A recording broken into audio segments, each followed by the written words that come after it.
ચૈતર વસાવાના પત્ની અને બાકીના 4 અન્ય તેમના સહયોગીઓ એમ કુલ 5 લોકોને હાઈકોર્ટે જામીન આપી દીધા. હવે આગામી દિવસોમાં ચૈતર વસાવા માટે પણ જામીન અરજી મુકાશે અને એની પ્રક્રિયા પણ શરૂ થશે. પણ હવે આમ આદમી પાર્ટી ગુજરાતમાં ચૈતર વસાવાને લઈને એક મોટું આંદોલન કરવા જઈ રહી છે. સિગ્નેચર કેમ્પેન થઈ ચૂક્યું છે અને 24મી તારીખે કલેક્ટર કચેરીમાં એનું મોટું આવેદનપત્ર જે છે એ આપવા જવાની તૈયારી પાર્ટી કરી રહી છે અને એના એલાન જે છે એ પણ થઈ ગયું છે. એક તરફ ચૈતર વસાવા મુદ્દે રસ્તા ઉપર લોકોની વચ્ચે એટલે લોકોની અદાલતમાં, તો બીજી તરફ હાઈકોર્ટ એટલે જે સરકારી અદાલત છે, સરકારની અદાલત છે અને સીધી રીતે ન્યાયાલય છે તેની અંદર લડાઈ રહી છે. તો આ અંગે નિરંજન વસાવા સાથે ટેલિફોનિક વાતચીત કરી છે. તેમણે સીધી રીતે વાત કરી છે કે આ ખોટું કેસ છે, ઉપજાવી કાઢેલું કેસ છે ને એટલા માટે જ કોઈ પુરાવા નથી, એટલા માટે જ જામીન મળી રહ્યા છે. નમસ્કાર, હું છું ચિંતામણી પુત્ર અનિલ પટેલ. સ્વાગત છે આપનું મારા કાર્યક્રમમાં. નિરંજન વસાવા જે ચૈત્ર વસાવાના અંગત વ્યક્તિ, મિત્ર, તમામ પ્રકારના જે સહયોગી છે તે માનવામાં આવે છે, તેમની સાથે વાત કરી છે. તેમણે વડાપ્રધાન નરેન્દ્ર મોદીથી લઈને તમામ મુદ્દે વાત કરી છે અને ભારતીય જનતા પાર્ટી અને મનસુખ વસાવા ઉપર પણ તેઓએ આકરા પ્રહારો. નમસ્કાર, આપણી સાથે જોડાયા છે આમ આદમી પાર્ટીના નેતા નિરંજનભાઈ વસાવા. નિરંજનભાઈ, શું કહેશો? આજે જે રીતે શકુંતલાબેન જે ચૈતરભાઈના પત્ની છે એમના સહિત 4 લોકોના જે જામીન છે એ અત્યારે મળ્યા છે, શું કહેશો આ બાબતને લઈને?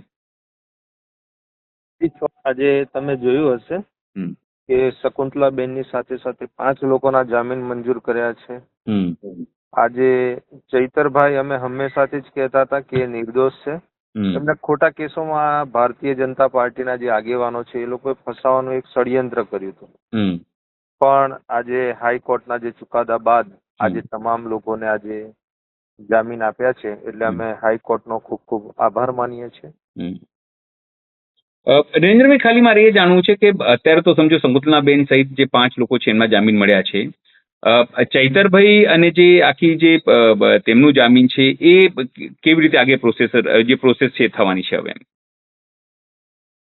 હા, જેવી રીતે અગાઉ જે પ્રોસેસ કરી હતી, અમારી દિલ્હીની ટીમ હોય, દિલ્હીના જે આપણા વકીલશ્રીઓ છે, અહીંયા હાઈકોર્ટના વકીલશ્રીઓ પાર્ટી દ્વારા રોકવામાં આવ્યા છે. એ લોકો તમામ જે આખો કેસ છે એ કેસને દરેક મુદ્દા વાઇઝ 1 to 1 લઈ રહ્યા છે અને ખૂબ સારી રજૂઆત કરી રહ્યા છે. અને સાહેબશ્રી પણ, જજ સાહેબ, ખૂબ સારી રીતે એને સાંભળી રહ્યા છે.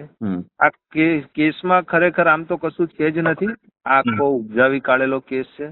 તમે જોયું હશે જે રજૂઆતો, જે દલીલો ત્યાં ગાડી હાઈકોર્ટમાં થઈ રહેલી છે એ પ્રમાણે ચોક્કસપણે આવનારા ટૂંક સમયમાં ચૈતરભાઈને પણ ન્યાય મળશે અને એ પણ ટૂંક સમયમાં જ અમારા સૌની વચ્ચે અહીંયા પધારશે. નિરંજનભાઈ, મારે ખાલી એ જાણવું છે, તમે લોકો 24 તારીખની પણ એક યોજના બનાવી છે કલેક્ટર કચેરીમાં આવેદન આપવાનું. એના પહેલા પણ સિગ્નેચર કેમ્પેન, આની પહેલા પણ તમામ વસ્તુઓ થઈ છે. તો 24 તારીખની જે 24 તારીખનું તમારું કાર્યક્રમ છે એ કેવી રીતે રહેવાનું છે અને કઈ રીતે, કેટલા લોકો ભેગા થવાની સંભાવના છે એમાં? 24 તારીખે જે કાર્યક્રમ અમે કરવા જઈ રહ્યા છે, અમારા તમામ આગેવાનો, ચૂંટાયેલા પ્રતિનિધિઓ દરેક ગામે ગામ અને ઘરે ઘરે જઈ અને સાઈનો કરાવી છે. દરેક સમાજનું ખૂબ સારું અમને જન સમર્થન મળી રહ્યું છે.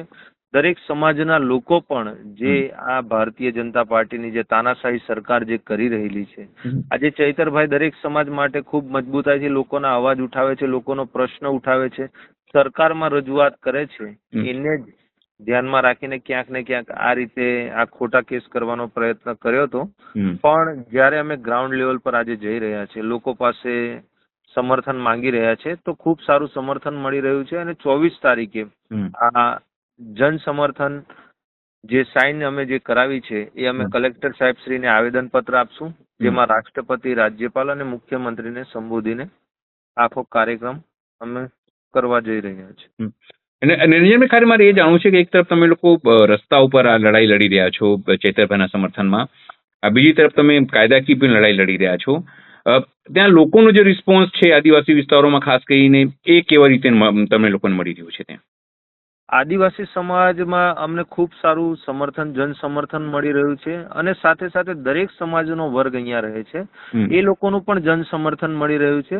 પ્રજા દરેક વસ્તુ ખૂબ સારી રીતે જોઈ રહી છે અને જે આ ખોટું આ એકલું તાનાશાહી જે આ સરકાર દ્વારા થઈ રહ્યું છે એ વહીવટી તંત્ર હોય, પોલીસ પ્રશાસન હોય કે જે પણ કઈ આ ખોટા કેસો ચૈતરભાઈને એમનો અવાજ દબાવવાનો પ્રયત્ન કરતા હતા, પણ અમને જેવી રીતે આ આપણે આજે પણ જામીન મળ્યા છે, આવનારા દિવસોમાં અમારા ચૈતરભાઈને પણ ટૂંક સમયમાં જામીન મળશે અને ન્યાયપાલિકા પર પણ અમને ખૂબ ભરોસો છે. ખાસ કરીને ત્યાં ભારતીય જનતા પાર્ટીના લોકો હોય કે પછી તમારા મનસુખ વસાવા હોય, એ તમામ લોકો ત્યાં અલગ રીતે પોતાની વાત ફેલાવવાનો પ્રયત્ન કરી રહ્યા છે, ખાસ કરીને વિરોધ કરી રહ્યા છે, તમામ વસ્તુ કરી રહ્યા, તો એ લોકોને તમે કાઉન્ટર કઈ રીતે કરશો? મનસુખભાઈ વસાવા તો શું છે કે હવે એ કદાચ મગજ સંતુલન હવે એ ખોવી બેઠેલા છે એવું અમને લાગી રહ્યું છે. એ આડેધડ સ્ટેટમેન્ટો આપે છે. તમે જોતા હશો લેખિતમાં પણ એ ઘણી રજૂઆતો કરે છે, લેટરો એ કરે છે, પણ એમનું નથી ગુજરાત સરકાર સાંભળતી કે નથી કેન્દ્ર સરકાર સાંભળતી એમનું.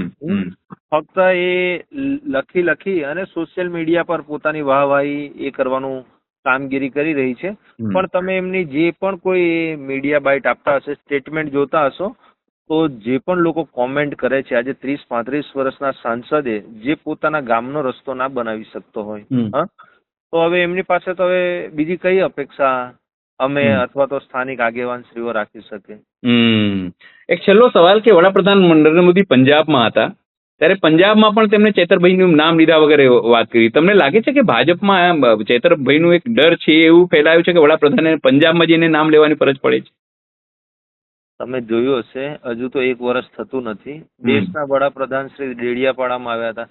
બિરસા મુંડાની જે પ્રતિમા છે એ પ્રતિમા જે સ્થાપના કરી એ ચૈતરભાઈએ કરી હતી. ત્યાં પણ એમણે પુલહાર કરવું પડ્યું અને ત્યાં જે કાર્યક્રમ એ યોજ્યો હતો એના કરતા વધુ કાર્યક્રમ ચૈતરભાઈનો મત વિસ્તાર છોડી અને ચૈતરભાઈ નેત્રંગમાં રાખ્યો હતો. ત્યાં લાખોની સંખ્યામાં જનમેદની ઉમટી હતી. ત્યાં અમે કોઈ વાહનની વ્યવસ્થા નથી કરી, કોઈ ગાડી નહીં, કોઈ નહીં. લોકો સ્વયંભૂ જેની પાસે બાઇક મળી, જેની પાસે ફોર વ્હીલ મળી, જેની પાસે નાની મોટી પિકઅપો મળી, એ લઈને લાખોની સંખ્યામાં ત્યાં ઉમટી પડ્યા હતા નેત્રંગમાં. અને જ્યારે દેશના વડાપ્રધાને એ જ કાર્યક્રમ રાખ્યો અને ત્યાં ગાડી તમે જોયું હશે કે ફક્ત ત્યાં 10 થી 15,000 પબ્લિક હતી અને એમાંથી બીજા પોલીસ કર્મચારીઓ, શિક્ષકો, તલાટીઓ એ લોકોએ બસની વ્યવસ્થા રાખી, જમવાની વ્યવસ્થા રાખી, તેમ છતાં ત્યાં પબ્લિક થઈ નથી. અને સાથે સાથે ચૈતરભાઈ જ્યારે હિસાબ માંગ્યો કે ભાઈ તમે અમારા ડેડિયાપાડામાં આવ્યા અને એનો ખર્ચો કેટલો થયો, ત્યારે 55 કરોડ રૂપિયાનો હિસાબ એક પ્રથમ એવા ધારાસભ્ય છે કે જેમણે દેશના વડાપ્રધાનનો હિસાબ માંગ્યો. એ જ અમને લાગે છે કે ક્યાંક ને ક્યાંક એમને આ ખૂચ્યું અને એમને ના ગમ્યું, એટલે જ એમણે પંજાબમાં જઈને ચૈતરભાઈનું નામ લેવું પડ્યું.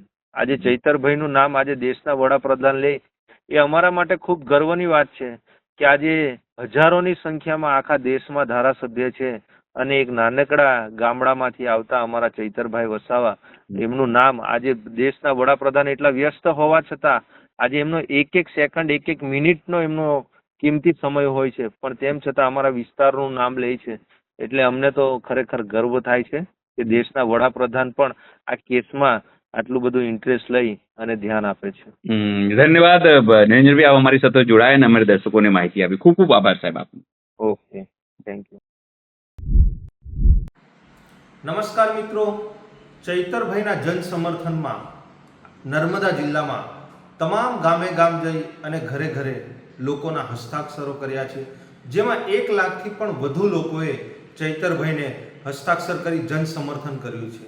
ચૈતરભાઈ નિર્દોષ છે અને એમને ખોટા કેસમાં ફસાવવાનું આ ષડયંત્ર કરવામાં આવ્યું છે, જેના ભાગરૂપે તારીખ 24/7/2026 અને શુક્રવારના રોજ સવારે 11 કલાકે આપણે નંદભીલ રાજાની પ્રતિમાથી કલેક્ટર ઓફિસ સુધી આવેદનપત્ર આપવા જવાનું છે, જેમાં રાષ્ટ્રપતિ, રાજ્યપાલ અને મુખ્યમંત્રી સાહેબશ્રીને સંબોધીને આ તમામ હસ્તાક્ષર અને આવેદનપત્ર આપણે આપવા જવાનું છે. તો આપ સૌ મિત્રો ખૂબ મોટી સંખ્યામાં અહીંયા રાજપીપળા ખાતે પધારો એવું તમામ ભાઈઓ, બહેનો, યુવા સાથી મિત્રો, વડીલશ્રીઓ, આગેવાનશ્રીઓને અમારું ભાવભર્યું આમંત્રણ છે. નિરંજનભાઈ વસાવા, આમ આદમી પાર્ટી, નર્મદા જિલ્લા પ્રમુખ. જે રીતે નિરંજન વસાવાએ આકરા પ્રહારો કર્યા છે અને ચૈતર વસાવાના ધર્મપત્ની અને બાકીના તે અન્ય સાથીઓ છે તેમને જે જામીન મળ્યા છે તેને લઈને આપ શું વિચારો છો જરૂરથી અમારા કોમેન્ટ બોક્સમાં કોમેન્ટ કરજો. એ સિવાય અમારી યુટ્યુબ ચેનલ લાઈક કરો, સબસ્ક્રાઇબ કરો, બેલ આઇકન દબાવો, સાથે આવવાના ઇન્સ્ટા પેજ અને ફેસબુક પેજને પણ જરૂરથી તમે લાઈક કરો, શેર કરો અને ફોલો કરો. અત્યારે માટે બસ આટલું જ. નમસ્કાર.